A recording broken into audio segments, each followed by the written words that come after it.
יחי אדוננו מורנו ורבינו מלך המשיח לעולם ועד. Hello everyone. A good Woch. How's everybody doing?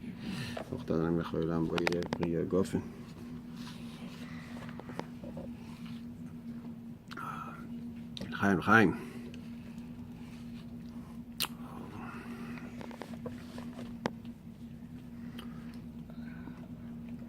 Guys, a little bit of Inyanei Mashiach v'Geula. But before we start, I wanted to tell you, remember yesterday, I sent you a story talking about this guy that had a miracle with his heart. He thought he had to go through a heart surgery. And so I wanted to tell you something talking about heart problems. I did with time before Shabbos, and my next door neighbor, 2 doors down from me, as an old fellow,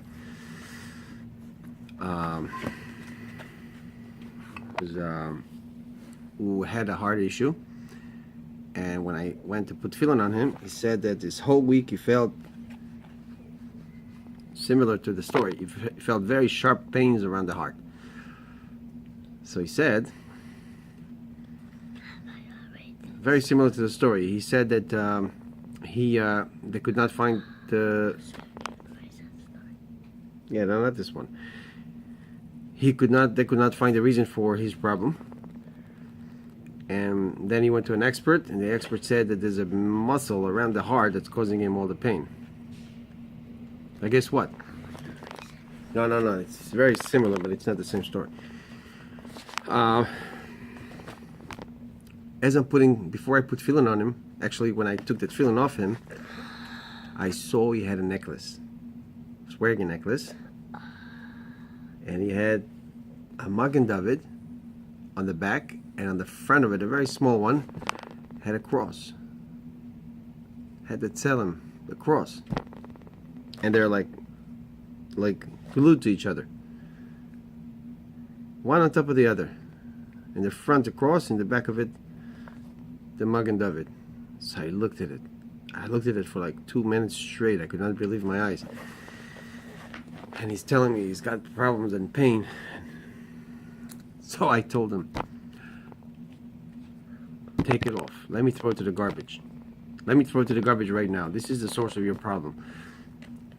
And if you're thinking I'm going to take it to myself, because it's gold, maybe, so you can throw it to the garbage. Or give it to your servant, your maid, right here. It's also not good for her even. It's a Avodah. It's a him, yeah, right, it's a he. This man is like 92, 93 years old. And he goes to work every day. So he promised me he will take it off. We just thought I would mention this to you. So we came for something. We came to learning Inyanei Mashiach v'Geula. So we're going to go through a real quick Sikha of the Rebbe. A very important Sikha. Not the whole thing, because it might be too long. I don't want.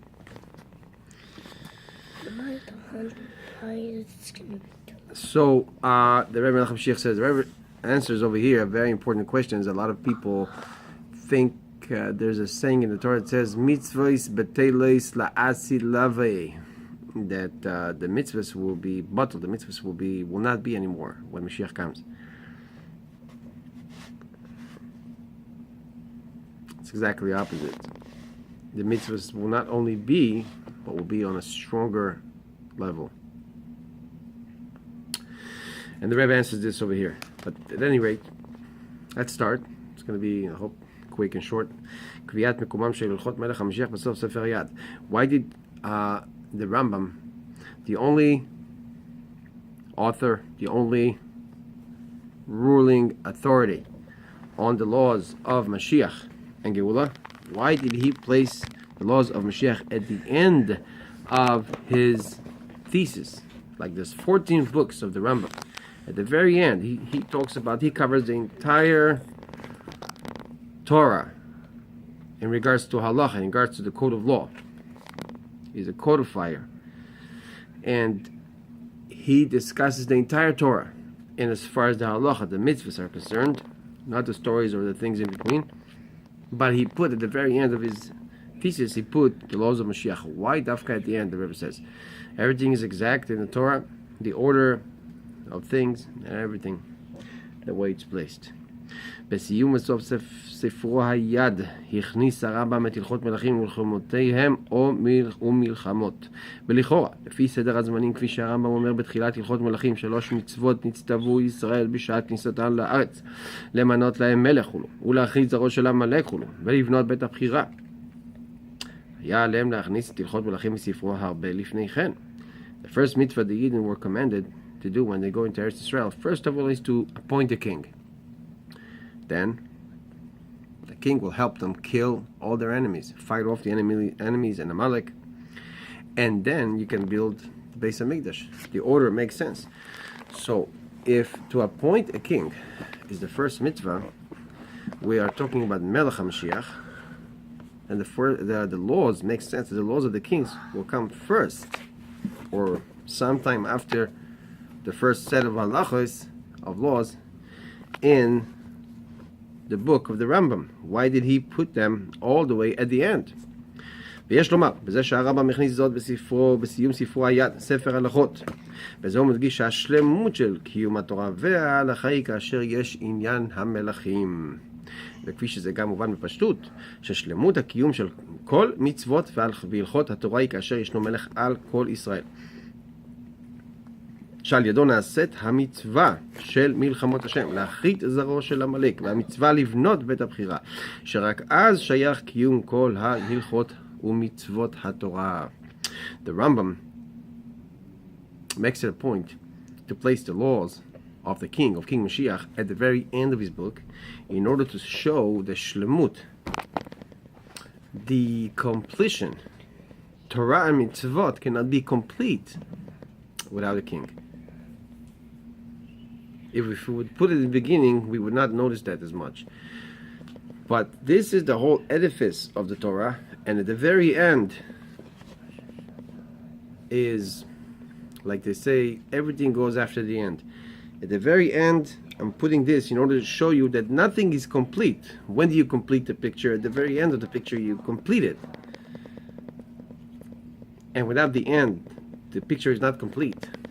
So, at the end of the laws, you're putting the laws of the king, the laws of King Mashiach, because only he makes it possible that all the laws of the Torah will one day come back and be practiced by the Yidden.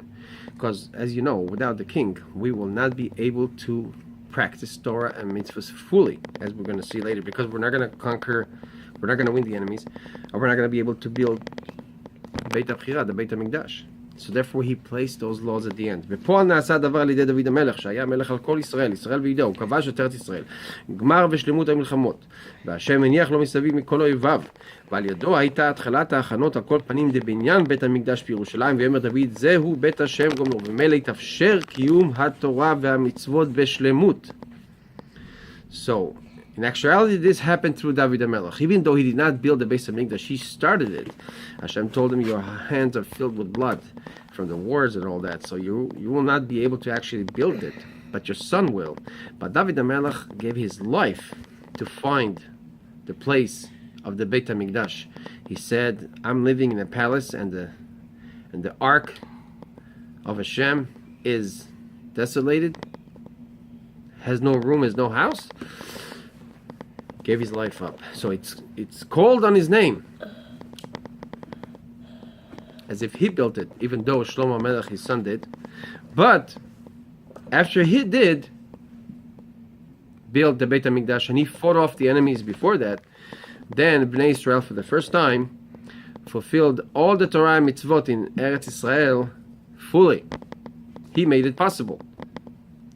את הלכות משיח הכניס הרמב"ם בסיום ספרו היד ובסוף הלכות מלכים ומלחמותיהם, כיוון שזהו גדרו ועניינו של משיח על פי ההלכה. Placing those laws of Mashiach at the end of the book, this is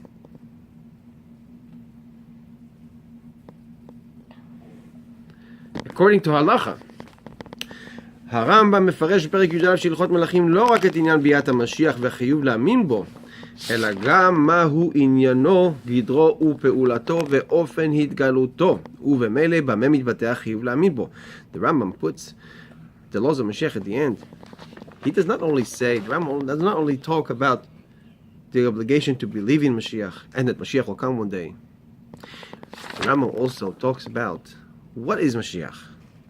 What is his action? How does he act? What does he do? How does he reveal? How does he become revealed? It's not a nice story and poetic Shakespearean work to talk about Mashiach, about the person Mashiach. But since the Rambam is the book of laws and only laws, this has to do with halacha. This has to do with the law, as we're going to see. Guys, it's becoming more and more interesting. So hang on with me. We're going to finish in a few minutes, but you will gain a lot of knowledge and a lot of bracha. As the Rebbe says, that when we learn these inyanim, we will gain so much bracha. What are you saying? When are we leaving? Very soon. ולזה מתכוון הרמב"ם בתחילת הפרק, המלך המשיח עתיד לעמוד ולהחזיר מלכות דוד ליושנה לממשלה הראשונה, ובני המקדש ומקבץ נדחי ישראל וחוזרים כל המשפטים בימיו כשהיו מקודם, מקריבים קורבנות ועושים שמיטין ויובלות ככל מצוותה האמורה בתורה. This is what the Rambam means to talk about when he says the King Mashiach will restore the kingship of King David as it was in the beginning. Everything will be restored. We will build the Beis HaMikdash. He will gather all the exiles of the Jewish people from all over the world. And all the laws of the Torah will be restored, will be fulfilled as they were in the beginning in the time of King David. We will bring sacrifices. We will do the Shemitah, every 7 years. And we'll do the Jubilee year every 50 years as it is prescribed in the Torah. This is the important thing here. This is not just a story that the Rambam is telling us. A lot of people read it, they don't understand what the halacha is. And we know that in the introduction to the Rambam, he writes, the Rambam says that I am only talking halacha, solely halacha. And the Rebbe, a lot of times, when the Rebbe